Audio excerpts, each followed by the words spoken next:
बाहर एक पुरानी हवेली थी, जिसे लोग भूतिया हवेली कहते थे। कहते हैं वहां एक चुड़ैल रहती थी, जो रात को रोने की आवाजें निकालती थी। जो भी वहां गया वो वापस नहीं आया। एक दिन गांव का एक बहादुर युवक रवि इस रहस्य को सुलझाने निकला। लोग उसे रोकते रहे, लेकिन उसने हिम्मत नहीं हारी। आधी रात को हाथ में मशाल लेकर वह हवेली के अंदर गया। हवेली के दरवाजे अपने आप चरमराते हुए बंद हो गए। अंदर अंधेरा था और ठंडी हवा चल रही थी। अचानक उसे एक धीमी सिसकियों की आवाज आई। जैसे ही उसने एक कमरे में झांका, वहां एक सफेद साड़ी में खड़ी एक औरत दिखी। उसके लंबे बाल चेहरे पर झूल रहे थे और उसकी लाल चमकती आंखें सीधा रवि को घूर रही थी। रवि घबराया लेकिन हिम्मत नहीं हारी। उसने पूछा, तुम कौन हो? चुड़ैल की आंखों में दर्द था। उसने कांपती आवाज में कहा, मेरा नाम रुक्मिणी है।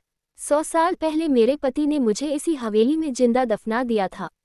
मेरी आत्मा अब तक शांति नहीं पा सकी। रवि ने उसकी आत्मा की मुक्ति के लिए गांव के पुजारी को बुलाया। मंत्रों और हवन के साथ चुड़ैल की आत्मा धीरे धीरे शांत हो गई और एक रोशनी की लहर में बदलकर आसमान में विलीन हो गई।